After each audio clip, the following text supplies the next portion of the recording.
On this. Oh, we're live. What you missed was JB saying, I have stuff in my teeth. No, I said, do I have stuff? No, you don't have stuff in your teeth.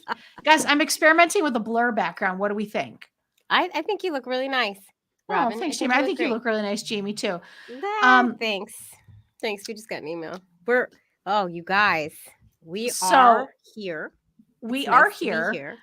I feel like we should talk about why we're doing this event. But before we do that, we have some people starting to trickle in. We have to mention to anyone, let us know you're here. Say hi in the comments. But to anyone who is checking in, and you're going to hear this message a couple of times, tell our guest Melissa to check her email for the link to this live stream. Email. So we've sent it to her via email, and we've sent it to her via DM on the IG. So check both those places, Melissa, because you're coming. I know you're going to come on. Yes. Hey, Beth. Hi, Beth. Beth, if you know Melissa, our guest, tell her to check her email for the link. This is what we're going to do. She's coming. She's coming. Hi, Emily. Thank you for coming. Hi, Emily. This is the first time we have, and by the way, I'm just going to be clicking back and forth between my email and this live stream, but this is the first time. Hi, Emily. Another Emily too. This is the first time we've done. I'm sorry, Emily is the name I gave my Cabbage Patch doll when I was a kid. That was my favorite name. If you've read the book, you know that Jamie had a baby experiment, and she had to take a bag of flour and act as if it was her. Didn't you do that? No, I didn't. I saw it on television, but we didn't do it in my school. Okay. Okay. By the way, and then there was a bunch of people who had teen pregnancy. Hey, Jan. Thank you, Jan. Thank you. So if anyone is here from Donor Conceived Council and is friends with Melissa, for the love of all that is holy, please tell her to check her email or her DMs at IG because the StreamYard link is there for her to join us. And it's going to be very complicated for her to join us without this link. She needs the link.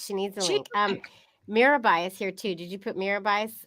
Oh, I didn't. Hi, it's been a while, Mirabai. Hello. 40-year-old non-gestational parent of a 5-year-old via known donor. A college friend. That's what I was going to use, Mirabai. And then we went a different route. I get it. Am I saying it right too? Mirabai. Please let me know. She'll let us know. That's how I say it in my head too, is Mirabai. So let Jamie, while we're waiting for Melissa to get the link and to find us, Melissa, check your email for the link. Melissa, check your IMDG, your DMs in the IGDM. IGDM for the link. But while we're doing that, could you tell people, Jamie, how this whole evening came about and how we got here? So the reason we didn't do our regularly scheduled 4 p.m. show and we wanted to do this special event is because a while back, we were going to have a conversation about donors on our live stream a while back. And I put up a reel trying to dispel myths about donor conceived children. Thanks, Mirabai, about donor conceived children. And I think the execution of it, the way it was implemented, it wasn't right. And it was not intentional that I did this, but it came. Well, since we're waiting on our guest, can you give a little more detail about the post so people have a sense? It was like round up, and you put the text across the screen, and then you push the text away, like trying to dispel myths, right? And so my thing was donor conceived kids wish they had a dad, like stuff like that. What else did I say? There weren't 800 siblings. 800 siblings, right? So I was dispelling these myths. Didn't mean for it to be offensive, but come to find out, for a lot of donor-conceived individuals, that's very offensive because some of them do experience these things, many of them who are adults at this point, and probably maybe some children too. We got a lot of backlash from the reel. And we got into conversations with some donor-conceived individuals, and we got to learn the other side. So there are a lot of sides and a lot of facets to this donor-conceived conversation. And of course, we in the LGBTQ plus community, especially those of us who have used sperm donors from sperm banks, we always lean in a lot closer when we're talking with donor-conceived individuals because we have a lot of blood in the game and we want to know our kids are going to be okay. But also, is the phrase blood in the game? It's not right, but what's the right phrase? I feel like it's sweat. Ovaries in the game. we've got eggs in the game. Let's go with We got that. eggs in the game. Yeah. But Oh, wait, yeah. DCP here too. Thanks for Hey, opening up the DCPA. conversation.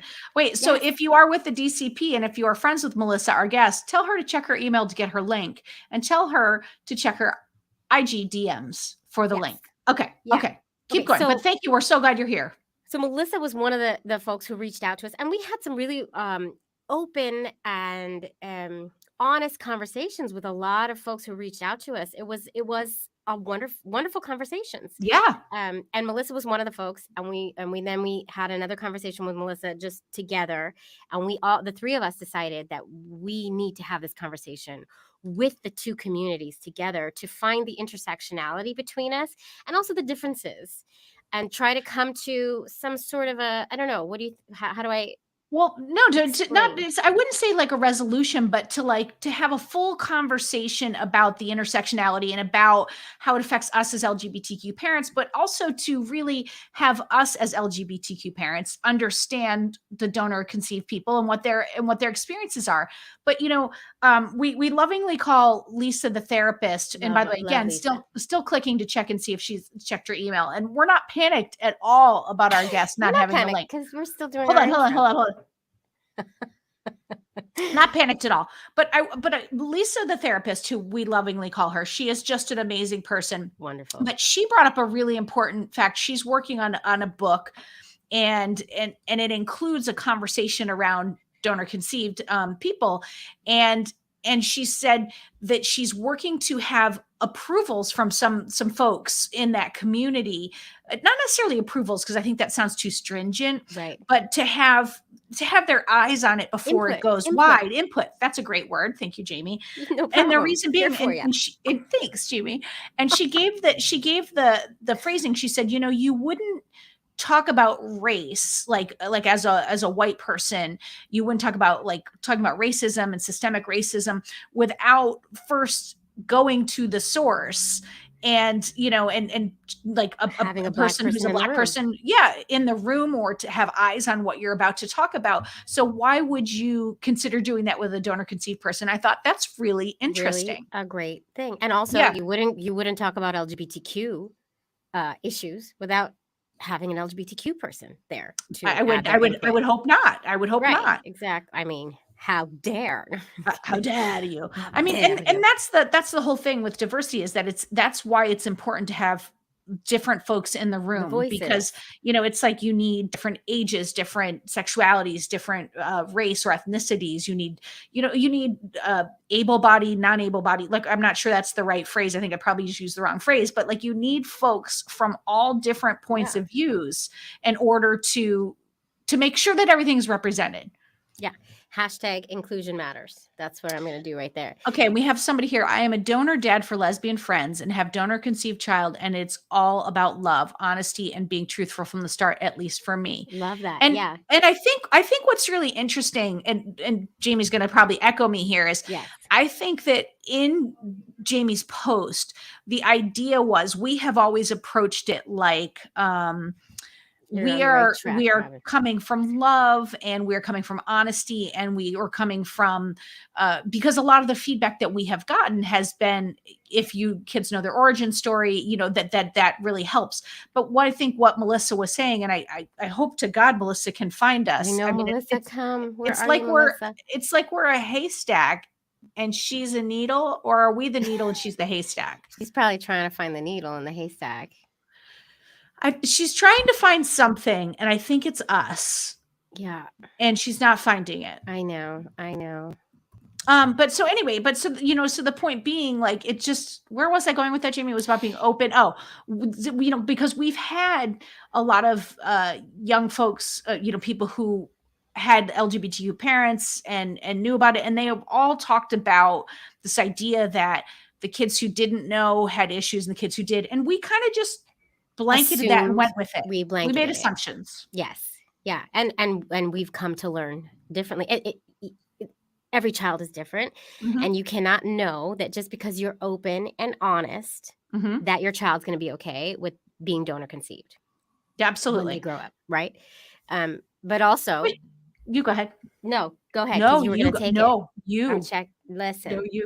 I've been checking the email. I'm checking the email every time I'm not talking. Even while I'm talking, I'm checking the email because, like, we want our guests to show up. We need you. Where are you? Um, And yeah, no, where were we going with that? Because well, we're I was going to say, and distracted. maybe you'll remember where you were going, but I was going to say what I think is, and people, if you have questions, for God's sakes, please put them in the comments, and especially folks who are not LGBTQ folks If you're from the talking about donor our kids. conceived Yes, community, please throw things up because we need your voice. That's why Melissa represented for sure. was coming when she comes. Okay, Yeah, wait, but what I was going to say is one of the things that I'm really proud of though is that, like, we've made mistakes. We're very open about what idiots we are. Is that true, Jamie? Is that a fair pretty assessment? much, pretty much. We're loving idiots, and Yeah, I mean, we're doing the best we and can. early on in the We make podcast, we mistakes. we had some missteps, Yeah, and we sat down with people who our comments affected. We made changes. We implemented. I wouldn't say policies, but the way that we work and the way that we do things with the podcast in order to make the experience okay for the folks for who are on the everyone. podcast. Because I always say to people when I do the pre-calls, that would be the antithesis of the point of the podcast if your story wasn't right going out. Yeah.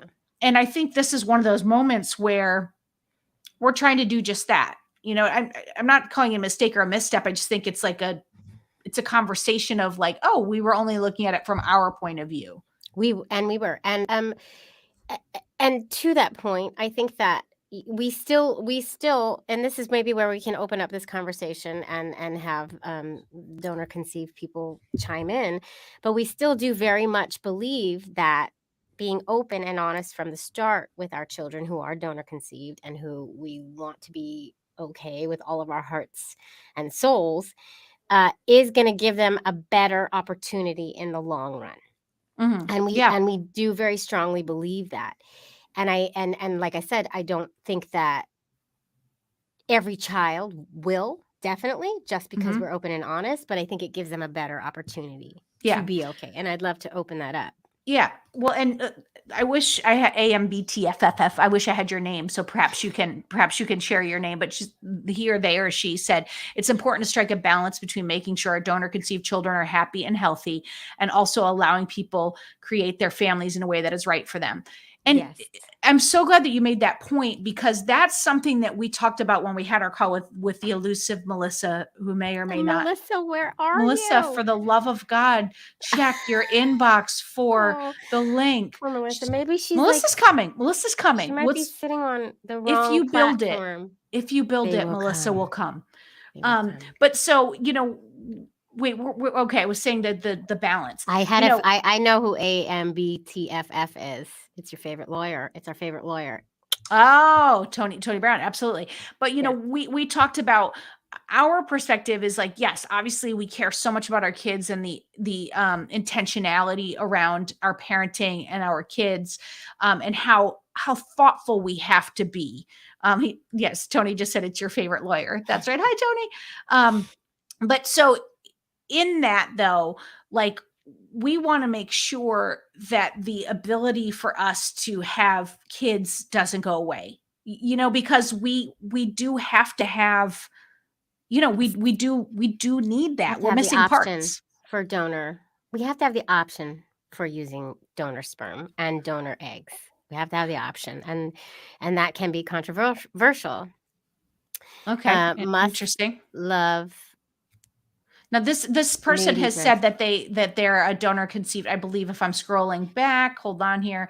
A donor conceived person. Okay, so great. It's so good to hear your voice. I would say it's not about balance. Everything we do as parents, of which I am one, should be in our child's best interest. 100%. 100% agree. 100% agree with that.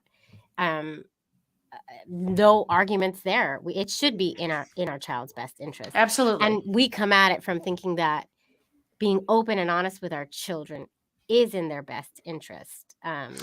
This is what stinks, why we need Melissa right now, because it'll be difficult to hear.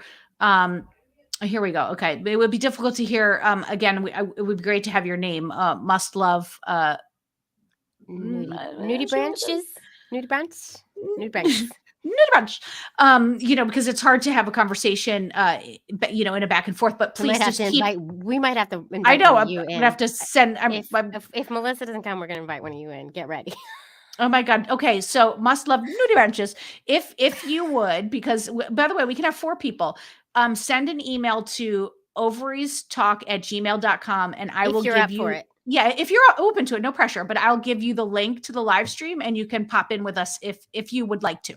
because we Send an really email, I'll do. reply to that. It's Sarah. It's Sarah. She just wrote. But if we really do want to have this open, friendly conversation about Well, this. the point is that it's difficult. It's going to sound like us either defending ourselves or whatever. We We're have to we're not be able trying to to do hear that. your point of view, and Yeah. through horrible circumstances, we cannot seem to get Melissa. So, Sarah, if you are open to it and want to send an email to ovariestalk@gmail.com, and I will send you the link and you could jump in with us. And by the way, wouldn't that be wonderful? And But Melissa, anyway, it let doesn't matter. You might read be in a Sarah's towel comment. on your head, just like me. Most DCP are supportive of allowing people to create their families in the way that is right for them, but this can be done in a way that is supportive of the DCP. I'm really interested to hear what you mean by that, actually, because it's great to hear that. Yes. And Jan is pointing out that some believe that the industry is underregulated. Melissa Yes. did make those points when we talked She about was going it. to talk about that Yeah. when she was here. all the things Melissa was going to talk about. And now I'm checking 2 email inboxes Check it out. just to find either. Now we're looking for either Sarah or Melissa. Sarah. She said happy to join. She just emailed. She's coming. Okay, great. Okay, Jamie, just She's coming. Sarah's coming. Do some tap dancing, Jamie, while I send her the link. Do some tap dancing. Thank you for sticking with us. Could you sing, Jamie, or something? I can't. Hey. No, nobody wants to hear that. Okay, Sarah, I just sent you the link. All you have to do is click it. I will add you, and then we can chat away. All right. Now, in the meantime, Lisa. So wait. Let's go back to actually before we get to Jan's point of view about industries underregulated. Yeah. We were talking with her about how some of the sperm banks, like absolutely, like some of the sperm banks don't have regulations. Some like where we went did. And it's like, yeah, you don't want 1 billion siblings out there and you do want to know, but it's like, where does the regulation fall? And the counterpoint that we have heard, I wouldn't say we make, but we have heard is that when you look at countries like England, Australia, where they have a lot of regulation, or where Canada, where it has to be altruistic, where there's no payment, when all of that comes in, there's a shortage. And then they end up getting sperm from us. Or those Facebook groups start to come about where people are doing their own thing. And then there's safety issues for women. There's, I'm curious to know also how the DCP community feels about the Facebook groups and these, folks who just create a group on Facebook for folks to come in and make private transactions with their sperm and ovaries. And by the way, we were surprised to learn they don't do it with their ovaries, though. We were surprised to learn that often, sometimes, I don't want to use the word oftentimes because I don't have facts to back that up, but the owner of this huge Australian group, this Facebook group, talked about how many times people would get together and have sex in order to like have a baby, which, by the way, no judgment, do you if that's what you want to do, but like safety can become an issue in those circumstances. And so it's like, it just feels like such a complex topic. It's a very but I do go back to what Sarah said here, is that we have to have the kids' well-being in mind first and foremost. Always. And I think that one thing we can all agree on, and I think there's many things we can all agree on, but one thing is that Jamie's hair looks fabulous today. Can we agree on that? That we keep the children's best interest in mind, because it's all about the kids for us. Yeah. And Lisa, the therapist, is saying we all agree that there should be more openness. Yeah, absolutely. I mean, I feel like we're all, and it's like, can we all come together and be on the same page? That's. Yeah. And when I made that reel, going back to that while we wait for our friend to come in, when I made that reel, which, by the way, now we're not only just waiting for Melissa, we're also waiting for Sarah. Sarah's coming. She might have to download like Chrome or something, is what's probably happening. I guess we're going to see. But when we made it, when I made it, we're coming from we're just up in the LGBTQ community. We have over 150 episodes of stories about how families are made in the queer way. So Mm-hmm. I made it from a very we said this already, but I made it from a very one-sided perspective. And But I'm isn't glad. that where growth happens often, right? Exactly. It is. It is. Like And you say it's going to something you help our don't kids in realize. the long run. It's going to help our kids and Yeah. anything that's going to help our kids is all that matters. Yeah. So, I mean, And now I talk about this in the intro of next week's episode, so I'm not going to go into it in too detail. But I had an experience when I was in middle school where I learned that my father had a child before he was married to my mom. He was married before my mom, which I did not know, and that I had a half brother out there in the world.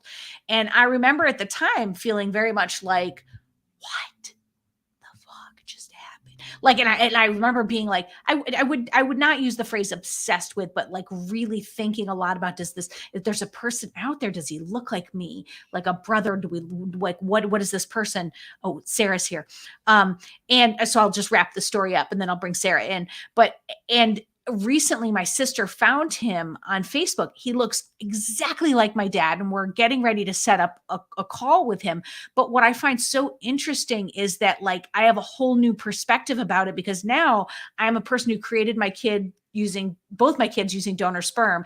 And I'm a person who has this like long lost, I don't know, half sibling. I don't even know how to refer to him because I don't have any frame of reference. And so I feel like it gives me more insight. it But gives you more insight. It doesn't make you a donor conceived person, but it gives no, you a little absolutely bit not. different Absolutely insight, not. right? Oh, wait, hold on. Sarah, you get Sarah, you get so many props brownie of the points. night for joining us. Oh I'm my. I'm glad. I've got people trying to track down Melissa, so I'm not actually. I think I was sending the message to the wrong Melissa. Oops. Oh I my God, She's that's haven't like, hadn't amazing. met her what live before, stream? so. What am I supposed to be in? She's like, what are you talking about? Well, I know Melissa So, is in another country, so I don't know if there's a time zone issue, which In is okay, Asia. possible. Yeah. could But be. Well, happy to fill in the airspace until she's able to join. well, Well, Sarah, thank you, can Sarah. you tell us a little bit about yourself? Like you said, you're a donor conceived person, but can you tell us a little bit about yourself so that everyone has a Whatever you background? feel comfortable Yeah. sharing. Sure. So yeah, I'm donor conceived. I'm actually involved with advocacy work in Canada right now through the Donor Conceived Alliance of Canada. I found out I was donor conceived 4 years ago through a DNA test. Oh. And so I've had the whole gamut of emotions related to Can imagine. the late discovery and then subsequent tracking down the biological father, being rejected by him and his family, and then getting matched with 7 half siblings over the last 3 years, none of whom knew that they were donor conceived either. So I've experienced a lot of the roller coaster of the donor conceived world. And unfortunately, my story is very common. Yeah. So my experience and that of a lot of other donor conceived people has motivated a lot of us into advocacy. Mm-hmm. Mm-hmm. Now, because we haven't done a pre-call and because this is live, I feel like we need some kind of like I don't want to answer that or leave me be, but like, can we ask some follow-up questions around like your Sure, story? sure.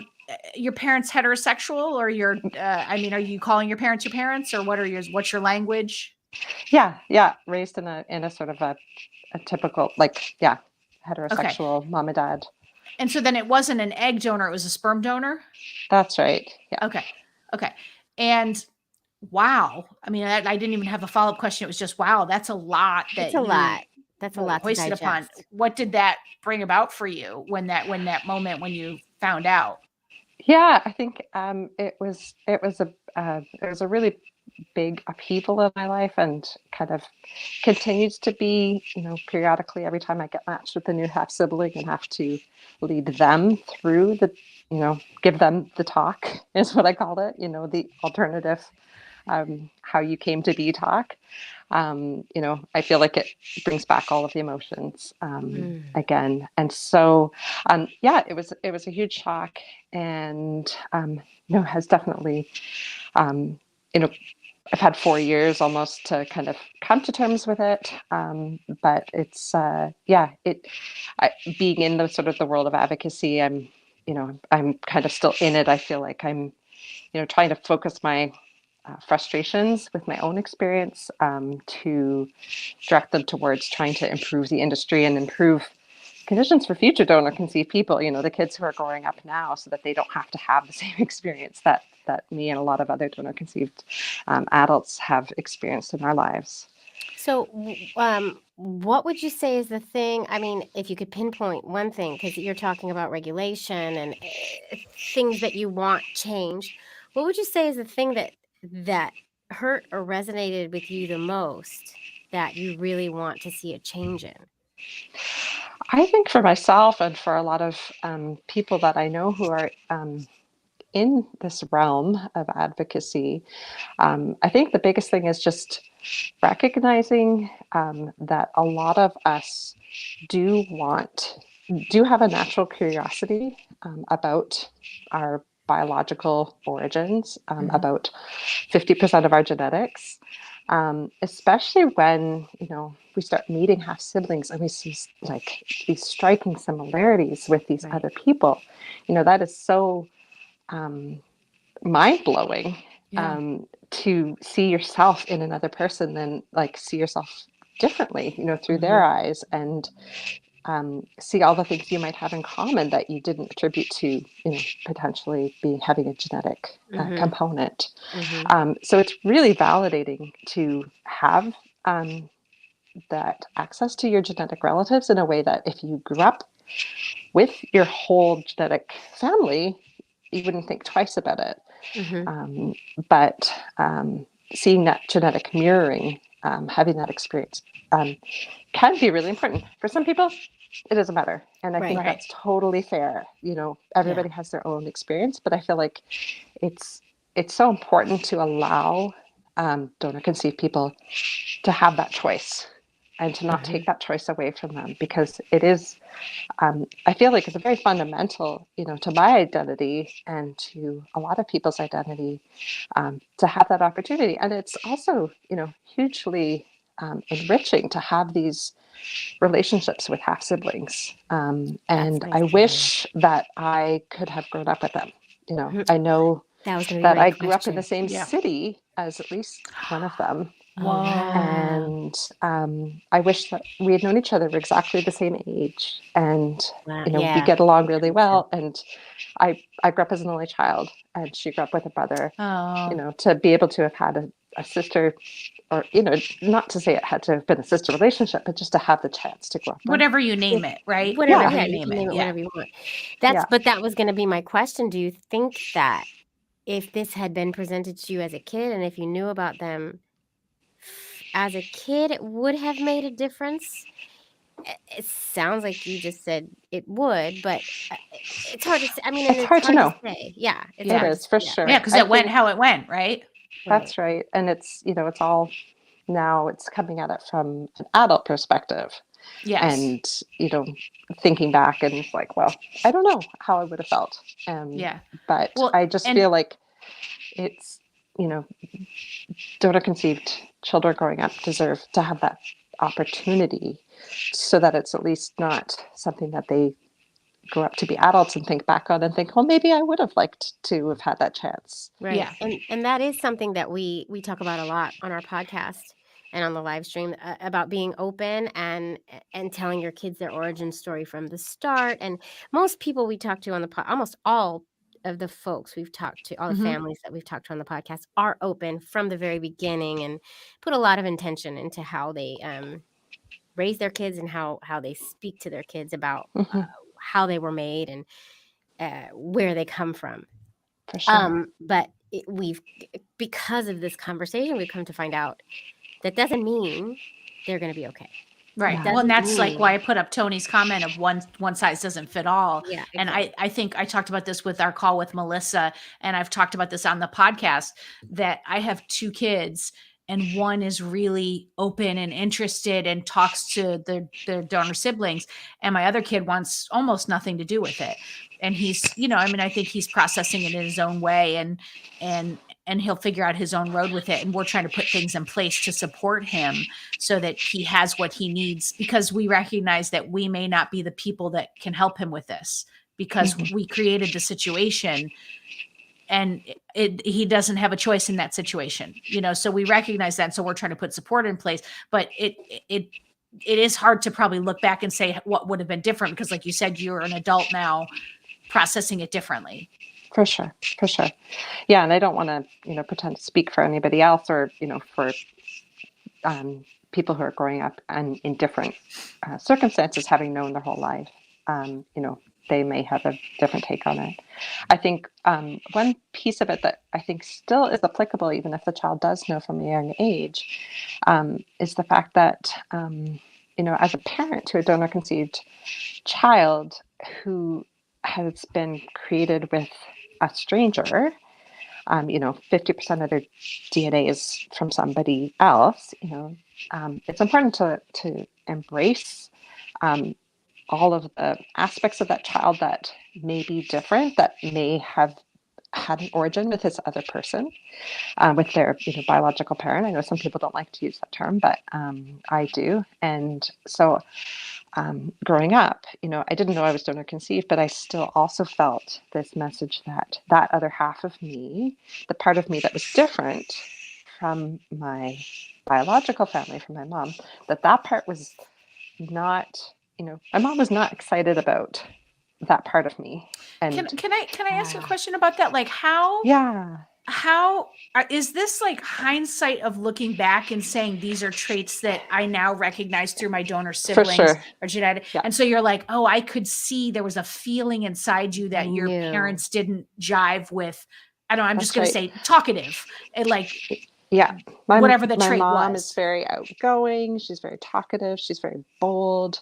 And I've always been quite quiet and more introspective.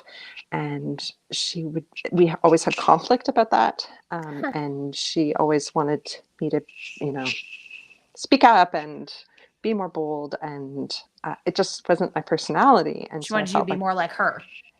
Exactly. And then I find out that my biological father has more of that personality that I have. And so I'm like, that's why.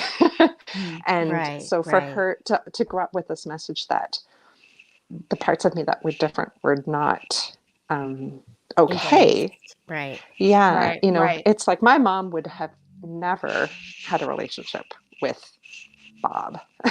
Right. I just knowing their personalities, I haven't been able to meet them, but I know a little bit about them. And just from what I know about them, I think like they would not get along. Yeah. And so, and yet, half of me is, there's definitely some traits that I think I have that, if she had gone into it with a more open mind and recognized, okay, like she's definitely had this sort of blank slate mentality, like not the nature part doesn't matter, it's all nurture. And so I think she was always like frustrated by like, oh, why isn't this person a clone of me? Because I raised her. Right? Which I want to say this, but I want to tread really carefully because for two reasons. One, because I want to be so respectful. Like you just jumped into this, and I'm so happy that you did. And I feel like I don't want to like be You're like pushy. our new favorite person in the whole I know, world. and I'm like so thankful you're here. But also, I'm a little pushy as a person, so she very much is. But I want to say like. Is it not also possible though, like again, have two kids who have two completely different personalities? Sometimes as a parent, and I feel like Lisa, the therapist, talked about this when she was on our podcast, like sometimes you're drawn to one of your children for things you like about them. Sometimes you're drawn to something to a child like you see that's like you that maybe you want to help or fix. And this is just coming because I'm a parent now. Like, I don't know that I would have had this perspective before being a parent. Like, is it possible that that could have happened whether you were donor conceived or not, if you just happen to have, like if let's say my partner has traits that I don't love, like just that's not true, Mary. I love you so much, Mary. But like let's just say that that's the case. Like, could you just shut the kitchen cabinet door? And then I see my kids doing that. Like I might be resentful of my kids because it's about my partner. Do you know what I'm saying? Like it's possible that some of that could be happening as well. And I just don't want this to come off defensive. So that's why I'm being really extra. So sorry. No, I think for sure. I think, there's, everybody is such a product of so many factors in their lives. And I don't want to make it seem like, it's all about genetics. It's just one component of raising a donor conceived child that's unique, and that I think parents just need to be prepared for that whole range of experiences that might be unique to having a donor conceived child versus and I think that conventional. I think that we're prepared for that, and I think that our just the nature of our queer families, we're ready to take on. Yes, there's going to be some aspects to this that our kids might have some freaking issues with. Let's be honest. Like, we got a lot of things against us in many ways, but we do talk a lot about the nature versus nurture thing, because in almost every relationship we talk to, there is a non-bio parent in almost everyone, except you have those exceptions where there's a trans parent and they're able to do it the old-fashioned way, and it's just we're always beautiful. Like, good for you. Yes, but in our families, there's always mostly a non-bio parent, if not two. Mm-hmm. And so we come to the table already with this stacked against us, and with society knowing you didn't make those together, you didn't make that baby together. Yeah. And so we have to be completely 100% open and honest from the get-go. But we do talk a lot about nature versus nurture, and we do, and this is maybe to our detriment, we do a lot err on the side of looking at nurture more, because we want as non-bio parents to know, like I'm a non-bio parent and a bio parent because my wife gave birth to one and I gave birth to one. And I want to know that my essence, even though I don't share DNA with my daughter, I want to feel like I am being infused into that child so badly. And so I think a lot about the nurture thing, and I hope to God that it means as much as nature does, as DNA does. And though, Jamie, that could be naive of me. What we're both doing, both you and I are doing, is speaking just from our point of view and not from the donor conceived person's point of view, which I think what's been so illuminating about just even having this topic brought to us is we're doing it again. You know what I mean? Like, and Sarah's sitting like all nicely and politely and just being like this, are you done? Because it's like, we're, I think that's interesting.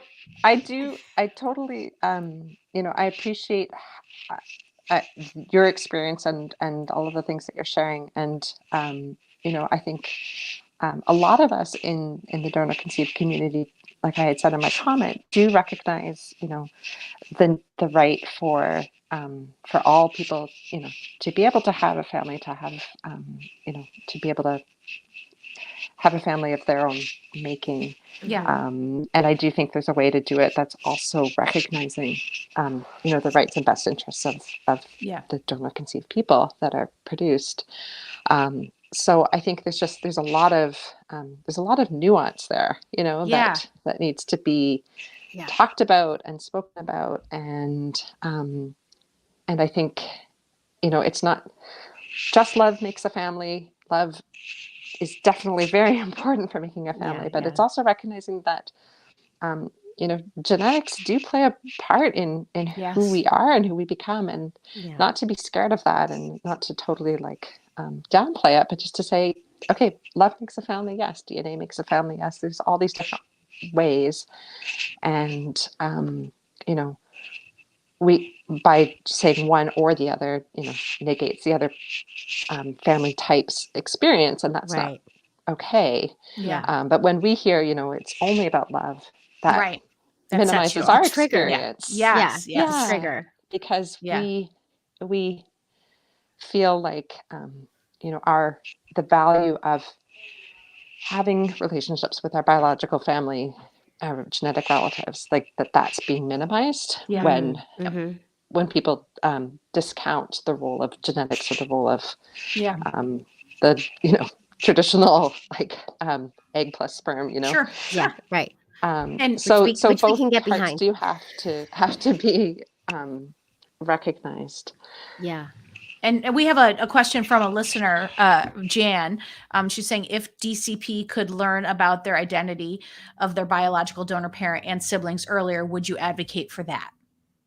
For sure. I think in my view, I'm not speaking for all donor conceived people, but I would 100% be behind egg and sperm banks having open ID from birth.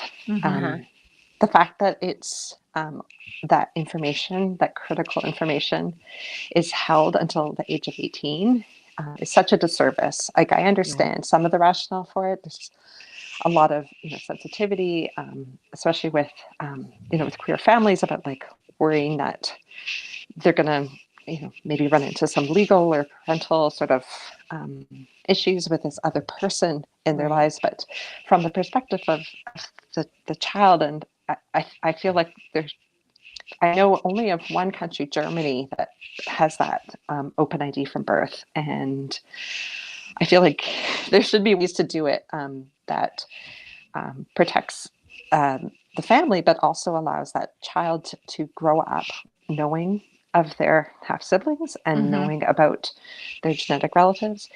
Just like a parent can love more than one child, a child can love many parents, and a child can understand that 100%. plurality in their origin story, and Yeah. that there are different parental type figures in their life, and the biological parent having that person available to the child, shouldn't take away from the relationship that child has with their non-bio parents or their raising parents.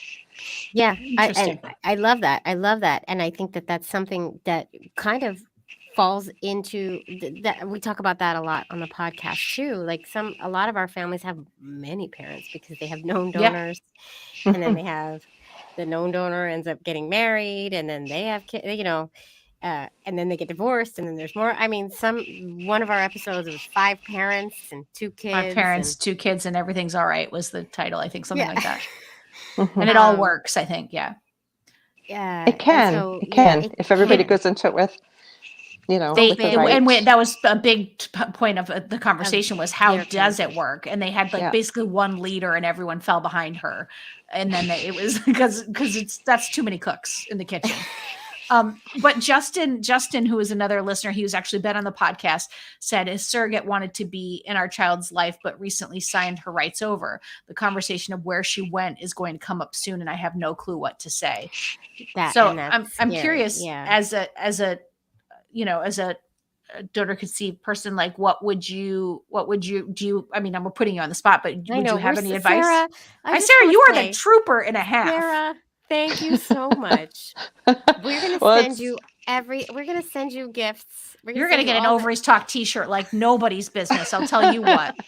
Perhaps an audiobook code for a free audiobook from our book. And a mug. I mean, whatever you want. We don't have any more mugs. Stop giving away mugs. It's just sort of coincidental because I feel like my head has been really into this lately, because I just got matched with a new sister a week ago. This is the universe. I feel like I've just, been totally consumed with the world of donor conception for the past couple of weeks. And so all of these ideas are sort of at the forefront. And so it is just, lucky coincidence that I was tuning in. So would you have any advice for Justin and his family?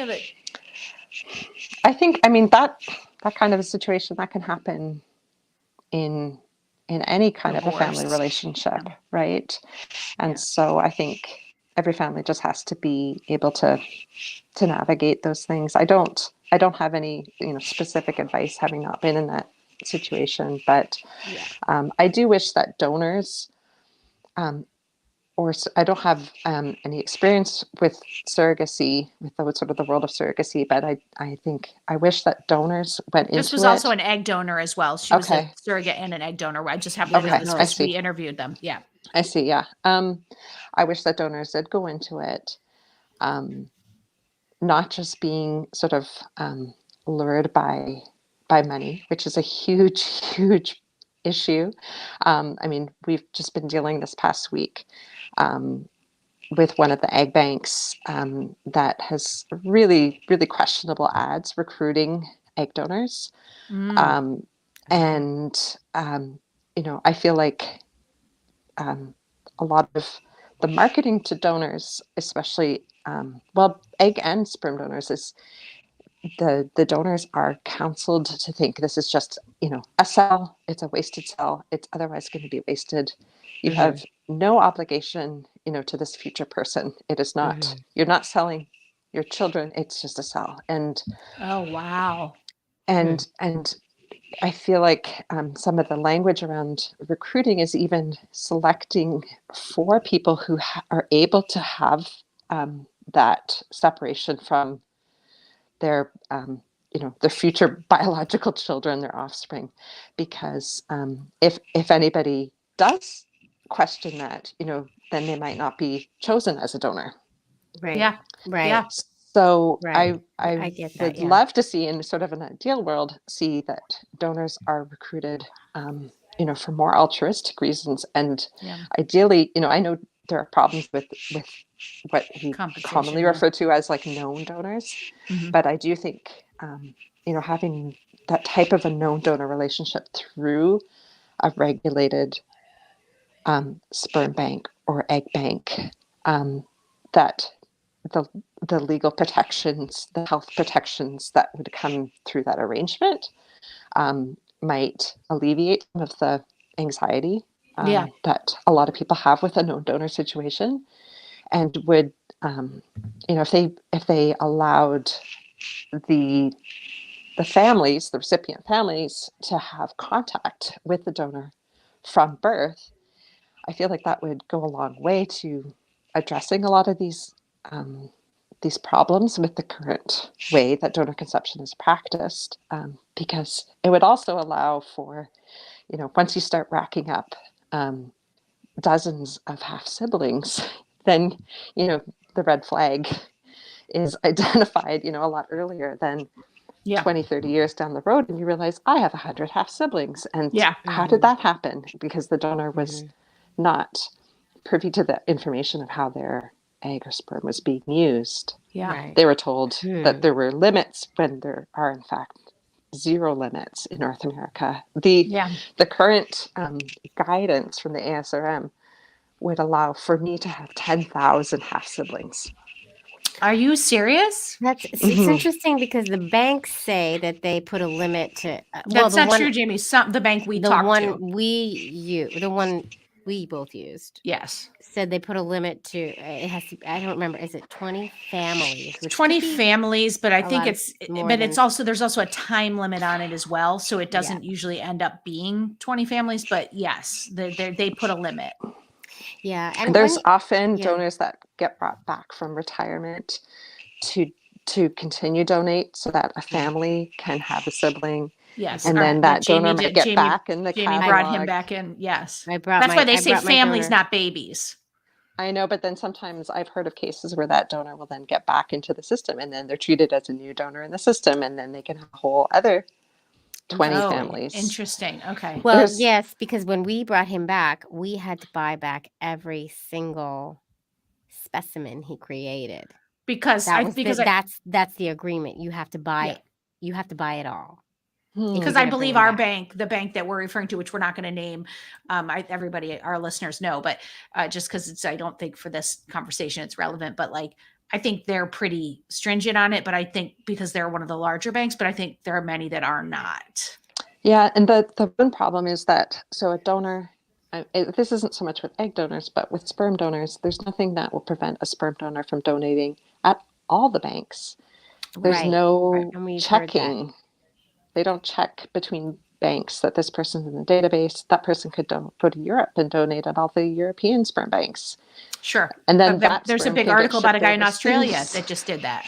Yeah. And that is where this just gets for us who have donor conceived children, it gets extremely scary and uncomfortable, and for sure. You know, and it's like, yeah, there's. But I also get scared when we hear about regulation, and like when we talk to this guy who ran this huge Facebook group in Australia, and again, because I don't want to be sued, I'm not going to say his name or the thing, but it is one of our episodes. I made us put in, like, not that Jamie was opposed to it, but I was like an insane person about putting in all these, like, what are they called, Jamie? Disclaimers, because he was I was like, so you are like, you dude who nobody knows, you've donated to how many people, how many families, and you are the one who's just deciding who's in this Facebook group. And I always worry. It was a huge group. And while I think that the regulation is so important, I'm so torn, because then all the underground stuff pops up, and then women, I think, are in unsafe positions. So it's just like, I'm not really sure. I don't know what the answer is. And I think that's why this conversation is so important, because us together. I'm gonna take Donnelly's. We'll come back to Donnelly. We have to come back to Donnelly, but I think us together we have to come together as a community and get to know each side, and because our families depend in many ways on donors, and your livelihood is at stake. Right. And or your happiness and your well-being. And yes, that's what I mean. Right. Yeah. And not how much money you make at your job, Sarah. That's not. That's I know what you mean. Hopefully I like to use, I just throw words in, even if then they don't make sense. But it sounded good though. I think we do definitely have to. I just want to say, you represent, Sarah, our children. Totally. And we can't forget that. Yeah. And I think a lot of people, a lot of parents, can feel, quite on the defense when we raise these issues. Yeah. But we have we really do have something in common, and we want the best for your children. Yeah. Right. And we want the best for you. It's like, it breaks my heart what you must have gone through. Finding that out so late in life. Yeah. And it's, I hope that part of the experience has already changed. I know disclosure is definitely a lot more common than it used to be, but there's still issues with that. But yes, I do think we have to align around that common goal of wanting the best for the future generation of donor conceived people.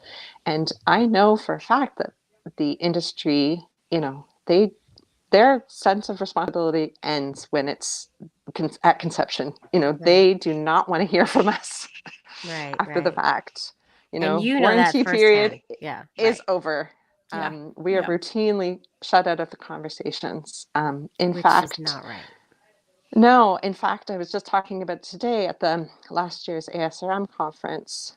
They had a panel discussion on how are the children doing, and it was about donor conceived people, and they didn't include a single donor conceived person on the panel, even when we raised it weeks ahead of the conference.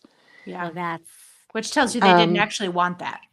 They didn't actually want that. They don't want to hear from us. So we need to align ourselves with the parents. We need to find allies within the community, and we need to demand change from the industry. Right now, it's regulated so poorly that the industry really just sets their own terms, and there's so little oversight that they're not going to listen to us. They are going to listen to the parents, though. Yeah. Right. Let's go to what Donna Lee said. She said, having one DCP and two closed adoption kids, twins, I find a lot of overlap with this conversation. I've been thinking that as we've been talking. I noticed there are traits of my wife, non-bio, and some of me, and some of neither. And that's my experience. Like, I see so many traits. I'm the biological parent of both the kids. My wife is non-bio.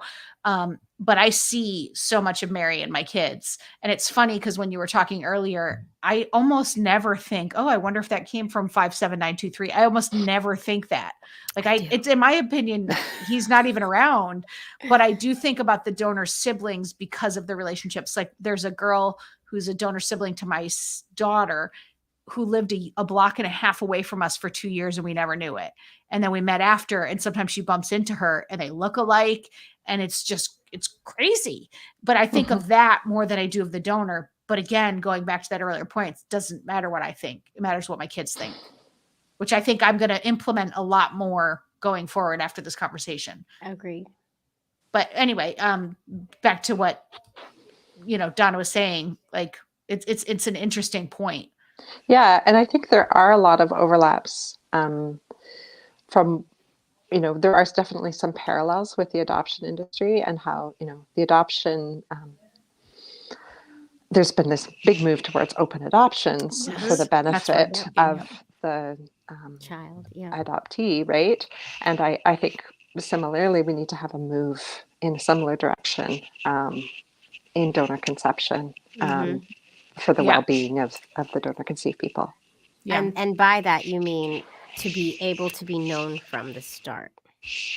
To be known, for us to be able to know our full, genetic identity from the start, and to be able to, have the option of having an ongoing relationship, however that looks, to have contact with our genetic family and half siblings. You know what's interesting, actually? I'm thinking about the two dad couples, the families that we've talked to, who use egg donors and surrogates, who met the egg donor and met the surrogate and kept up relationships with both, and it worked for them. You know what I'm talking about, Robin? There have been many instances. Because when you first started saying this, Sarah, at first I thought, well, then I wouldn't have done it. I wouldn't have done an anonymous donor at all because I don't want to know him. I don't want to know this person. However, I suppose if it was handled the way these two dad families did it, where they went through an agency, they met the egg, I mean, for lack of a better term, they shopped the egg donor and they shopped the surrogate, and they found the two that matched them, and they met them both and gave each an opportunity to be involved. And there was one family that said, "This is my what did they say? Belly mama." He said, "This is my belly mama. This is I can't remember, my egg mama." There was like they had all kinds of phrases, belly mama, and they were in touch as much as it all worked for everyone. Yes, and so I can see how that could work. At first, I was like, "Well, then I wouldn't have done it. I don't know how I would have made my family because I don't. This is somebody who's anonymous to me, and I liked it that way, but not necessarily. I think I understand what you're saying." And I, and I think again, I think every person, every donor conceived person is going to have their own feelings about it. In terms of what they call that person. I would definitely, just as a side note, I would definitely, if you haven't already, I would definitely refer you and your listeners to the We Are Donor Conceived annual surveys. I think the last one was 2020, but there's, I think, over almost 500 respondents, donor conceived people who responded to a whole series of questions related to donor conception. And so I think that's a really valuable perspective, so that you read it from them. It's not just my opinion. I am just giving my opinion, but I encourage you to see that that study, those survey results as well. But so if I had the choice, I think I would want to just be able to maybe meet my biological father, maybe have a visit, or have a phone call like once a year, or find out about updated health medical conditions. That would be great. But I'm not expecting, him to be a father figure. I wouldn't be looking for any of that. So I know some people that have gone on to develop very close relationships with that bio parent, and other people who don't at all. So it really depends on where each person is at. Right. Right. Well, it goes back to what you said earlier about marketing, telling these people it's just dead cells that you would be, you know, getting rid of anyway. But you are a living, breathing person who wants to know if you got cancer at 40, who wants to know, you know, more, just, or whatever it is that you, the product of those cells, wants to know. It'd be nice for you to have it. And if the person is required to give that information and then chooses not to donate, then that's okay. But like, knowing that there is a ramification to your donation, and that that person might want something from you, whatever that is, doesn't mean parenting, but they might just want information, and having that line be open. That's right.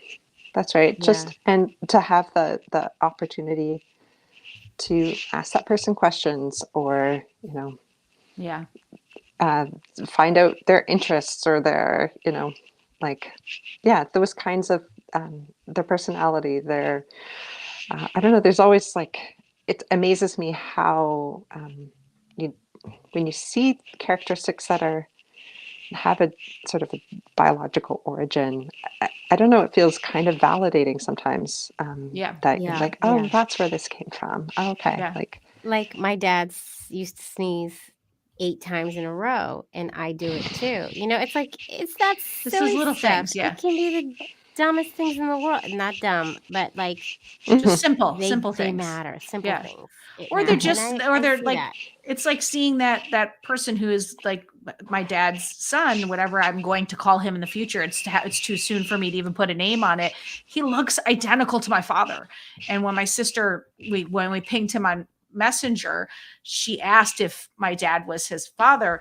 And I said, what are we going to do if he says no? I said, are we going to just say, do you have eyeballs? Can you see this picture? You're the same person. And fortunately, he came back and was like, yeah. And we were like, my sister and I were like, now what do we do? You know, it's just like, but seeing my dad's face on another human being is startling. And I'm still trying to figure out what to do with it. So I can't even imagine what you experienced and are continuing to experience since the revelation. Like, when I tracked down, my biological father, my parents' donor, I happened to find pictures of him online, on his wife's Facebook account. And when I saw a picture of him as a young person, my heart stopped beating, because it was like I was looking at the male version of myself. And we just looked identical. And that is a trippy experience. It's trippy. It's a great word. That's a great word. Yeah. You know, because it's like, I don't even know what it means, but it means something. And I'm just, you know, and then you got to process that. Totally. Yeah. It's like, okay, my face, now when I look at my features, you know, I see the faces of my half siblings. I think of that picture of him. It just, it's trippy. Yeah, I'm thinking about, and I want to go to this, and this is going to lead to this. I'm thinking about my son now, because we're 3 ladies, me, my wife, and my daughter, and then my son, who has the same donor as my daughter. But you know, he could possibly see this guy's picture one day and really see him. I don't know. I just got really, I just got really emotional thinking that, and you know, like all these things that we're not necessarily thinking of that in the moment that we're making these families that are beautiful and intentional. But I wasn't thinking about, oh shit, my son might see his picture someday and say, that's my face. And, and before we go my to daughter too, obviously. I was gonna say, before we go to Icarus, I think what stinks, and this is going to take it back to us a little bit, but is that if we could do it where I could make a baby with my wife, Mary, I would. Yeah, me too. You know what I mean? Like I would, but that just doesn't, there's no science for it yet. Not yet. I feel like it's there. It's someday. It's but coming. let's go to what Icarus said. And then at some point we have to be really respectful of your time. I know, Sarah, because you have been such a trooper. Poor Sarah was just trying to eat some popcorn and watch a live stream. And next thing you know, she's like, I'm on. So you have been Her a trooper family's and in a the back. half. Whoever's with you in Which, the by the background. way, I have to say, I did hear from the elusive Melissa. She said, "Oh my God, I'm so sorry. She's in another country, which she had told us, and she has completely unstable internet, and she got kicked out. She couldn't. So she tried, and so Sarah saved you, Melissa. Melissa owes you an If These Ovaries Could Talk mug. All right, let's go to what Icarus said. So the consensus that only open donors are healthy for DCP. Anecdotally, I've seen that causes issues too. It just doesn't seem like there's a magic solution. I mean, I feel like we've touched on this, but maybe you could respond to that if you have anything. Yeah. Yes. Yeah, I would say, I mean, I don't want to pretend to be like an expert about, how you're to an expert, navigate Sarah. these You're an expert. relationships. But also, I just we'd say all the time we're idiots, and then now you're in the boat with us, but you're way more. But of an she's not an idiot though. She's driving the ship. You're just amazing. Even Donnelly is saying Sarah's you're a rock star. Thank you. And I love that. So this is how intentional we are. Sarah gave you an H in parentheses just in case. She wasn't sure. She wasn't sure. Okay, go ahead, Sarah. I would say that should be the default. An open donation. I've toyed in my mind. I wonder if we termed it gamete adoption, if that would help people see it, through our eyes, to think about just from the experience of the resulting person. It does feel like there's a lot of parallels with adoption, because there's obvious parallels, but I feel like the trend towards open adoption needs to be reflected in the donor conception world. And obviously there's situations where open adoption can be problematic too. I'm sure there's going to be situations where open relationships with a known donor could be problematic, because we're all human and there's a lot of stuff that can happen. But I do feel like that should be treated as more of the default, rather than the previous default was total anonymity. Right. Pretend it didn't happen. Pretend it never happened. Don't tell your kids. Right. Which is not the right way. Which everybody can be in agreement. No bueno. Let's not do that. And then like the new sort of default is it's finally starting to get away from anonymity, but there's still a lot of anonymous donors out there, that can be chosen. The trend is now towards open ID at 18, but a lot can happen in those 18 years. That donor can move. That donor can change their mind about having contact. There's so many things that can change in 18 years, and that the child grows up waiting for that, potentially waiting for that 18-year mark to get some information, when that information about the donor could have been, very validating for them growing up. It's not to say that they had to have a relationship with the donor growing up, but just whatever information that they were going to get at 18, give it to the child at birth, give it to the family at birth, so that they have the option of connecting with half siblings and genetic relatives, and just having a chance to meet. And so it's not this mystery that's hanging over everybody's heads, like, what's this person going to be? I'll find out when I'm 18. Like, that's I think not an ideal way for donor conceived people to have that in their mind and wondering what's going to happen.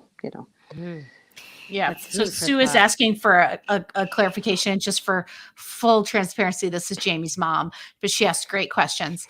She's asking, so the family using a donor would also have a relationship with the donor. I mean, I guess that'd be up to everybody, wouldn't it be? I think that's up to everybody. Yeah. Yeah. I think, a relationship can take a lot of different forms. It can just be contact. It could be, the person might live on the other side of the country too, or in a different country, or the world. Yeah. The option. having the option, I Yeah. think, is For important the donor conceived person having for the the donor conceived option. person. Yeah. And that Mhm. makes sense. And so and then I want go ahead. You go ahead, Jim. well, I was just thinking for our families, who have our donor, our we and when we call him our donor. That's how our family chooses to do it. But we have our keepsake item with all his pictures, with all the info we have about him. Like I have it in a folder, and I take it out and I show the kids, when they're asking about it. But it's a part of our story. It's a part of our lives. That's Um, wonderful. right. Well, I hope, but like my We'll see. question, we'll see. But my question is, what can we? This is the family we have now. We have created it. It's done, and we're trying to be as intentional and give our kids the best that we possibly can. So, Yeah. like and I'm not asking you because I'm not But you expecting that are. you're going to have the answer. That's No, I'm okay not though. even expecting. My question to everyone here is like, where do we go from here? What do we do? I understand where I understand, and I understand. I can see where we could go and where we should go with the whole donor conceived thing, and that raises some questions of like the reason we went open anonymous was because we didn't want all the legal things that you have to do, and hmm so hmm that opens up that hole, and maybe all of our families have to just open up to the idea of bringing legal into it and making it more complicated, which works in many cases. hmm But where do we go from here? Who we have these families, we're trying to be as transparent as possible about the way they were conceived. Yeah. What do we do? I don't know, and I want my kids to be okay. Yeah. Yeah. Yeah. I think, And and Sarah, if you answer this question wrong, her kids won't be okay. So no pressure. And I'm not really asking. I'm asking everyone who is here with us sure, right now, sure. and I think Yeah. everybody's wondering the same thing. How do we Well, come I think together? many of us are coming from a place of wanting to do the right thing, and Yes. we For don't know what the sure. right thing How do is. we come For together sure. as a team? I do know of some parents who, contrary maybe to what they have been told or agreed to in their contract with the sperm bank, that they are DNA testing Yes, their we've heard of children, that. Someone in How one do of you my and donor groups did that. how do you there feel about there that? are I I personally feel okay about it. I feel Mhm. like, there's a lot of decisions about my life that were made for Right. me, you know, Mhm. as a child, and the choice to use a donor, has obviously like been like fundamental to my identity. Mhm. If my parents, if I was a child now, and if my parents had, did a DNA test and that allowed me to have contact with half siblings growing up, um, that would be amazing. Like I don't feel like I feel like it would be still a net benefit, even if it does raise some, ethical questions about, DNA Mhm. testing a minor and Yeah. when they're, not able to consent to it. I still think, Mhm. um, given the situation, I still think that would still be a net benefit. And, if like a lot of donors, um, maybe they donate when they're 20 or Yeah. 19 and Yeah. Definitely. they say like, 100%. oh, anonymous, I want to be anonymous. And then, Yeah. you know, 5 years later, they're like, actually, I'm kind of curious. There's no way they can change their minds. They Yeah. can't, the Right. banks will not change their It's a records to closed say case. that they are open to contact. Hmm. Once they say I'm anonymous, they're anonymous. The bank will not allow them to change that in their profile. Yeah. Wow. Um, And so a lot of donors who donated anonymously are open to contact later on. And um, so they may do DNA tests themselves, or they may try to get it changed with the bank and the bank won't do it. Right. But, Hmm. it's, That's something I never thought about. yeah, so I think DNA testing is the only sure way, to know um, who your donor is, like for a lot of donor conceived people. A lot of people, I mean, there have been lots of cases where a person was told their donor was one person, and then when they do the DNA test, they find it's somebody else. that happens Well, too. yes, heard that. Yes, heard that. Yeah. Like the doctors and that's a whole thing.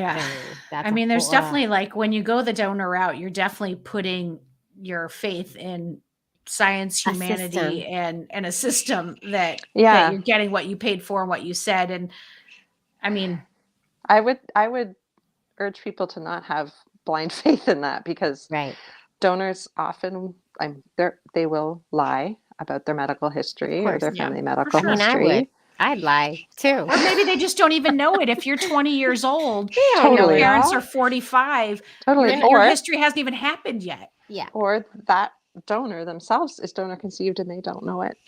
And or so adopted, they're reporting or, what they think is their medical history. A million different ways that they know their medical history. Not true. So, right. And there's no validation or verification of the information that they report. So and with everything that we're hearing and everything that you're saying, Sarah, I'm feeling like, giving our children the option of knowing their donor siblings, which we can find, which we can track down, and which a lot of families are open to because we know the donor number and we can connect that way. Mm-hmm. I feel like giving our families giving our kids the option to know their donor siblings is a point in the right direction. For sure. A bit. At least there's some sort of a DNA thing there. They still don't know the source, but at least they can see themselves reflected in someone else. Totally. I go back to what Lisa, the therapist, said, which is let the child lead. Yes. Like I've got one kid who wants to know and the other kid who's not interested. And I lay it all out there and support it. And I support it if you want to have that connection. And I support it for you to do it later if you're not interested now. But we've made all the connections. Like we have 2 private Facebook groups with anyone who has wanted to connect. So we know of the siblings of the donor siblings. Yeah. And we did have in one of our groups, because my kids have 2 different donors. In one of the groups, one of the parents swabbed the kids and then shared it with the whole group. And to me, there's even ethical concerns there because I wasn't ready to hear that information. And it was for my kid who's not interested. And so I was just kind of like, whoa. But so I voiced that. And fortunately, they set up another group for those who were interested and they have contact with. And I have said to my son, and when if he wants, it's available. But that's a good way to do it. It's there for you. I do hear a lot of people say let the child lead, but I also think there has to be genuine support from the parents. Yes. It can't just be like, I'll just wait for the child to ask. No. About it Oh, no. Hope they never do. No, right? Also Dr. Lisa, the therapist, she talks about the drop the seed theory, the drop the seed method, which they do a lot in adoption. And you just continue to drop the information. And when they're ready to pick it up, they pick it up. But you have to you have to look for opportunities. You have to always be talking about it. And I go back to do that. To that story about this brother thing. I was like, I'm going to use this as an opportunity to my son, who's the one who's not so interested, to just see if it has changed. So I brought him in and I said, hey, look at these 2 pictures. I said, and I explained to him what happened. And he goes, whoa, that's crazy. And then he walked out and started gaming. And I was like, all right, well, I put it there. And I, it's like, I try to be like, anytime I look for that moment and be like, are you interested? And he's just like, no. So it's like, we just keep bringing it up. But with her, I don't need to do much because she's generating it. Yeah. Yeah. And some people I know, they don't become really interested. Like if they were raised knowing, they might not become interested until they have their own kids and then start thinking about those biological connections and starting to look into their own, genetics and connections and origins. And so there's different, life events that can bring it up for people. I mean, Sarah, I feel like there's a chance that we could talk to you for about 17 hours. and you need to get on with your life. Yes, we need to let you. I do have to go. Yeah, but I do mean it. We are going to send you a T-shirt and an audiobook. And should you be interested, you know what, Sarah? You tell us. Jamie's going to send you a check for $500. I'm going to send you some See's candies. I don't know. What do you want, Sarah? You'll tell us. we just is we just appreciate, having allies in the community of parents, and Same, same. Yes. whatever you and your listeners can do to help advocate for, the best interests of donor conceived people, then it's all worthwhile. Well, like I Sarah, said, we got before you eggs in the leave, game. before So you leave, tell people where they should either get you or what support, resources. resources they should, like, if you want to throw anything out there. Sure. So I'm involved with the Donor Conceived Alliance of Canada. We are, just a small sort of organization advocating for best interests of donor conceived people in Canada and abroad. A lot of what happens in the US affects us because most of the donor conceived people in Canada are made with imported egg or sperm. So we're very much interconnected with the US. So that's our organization. We have some resources on our website. I also encourage people to look at the We Are Donor Conceived website. It has a lot of really good resources from a donor conceived perspective, and the survey results also are really valuable to get insight into what the current generation of DCPs are thinking about some of these issues.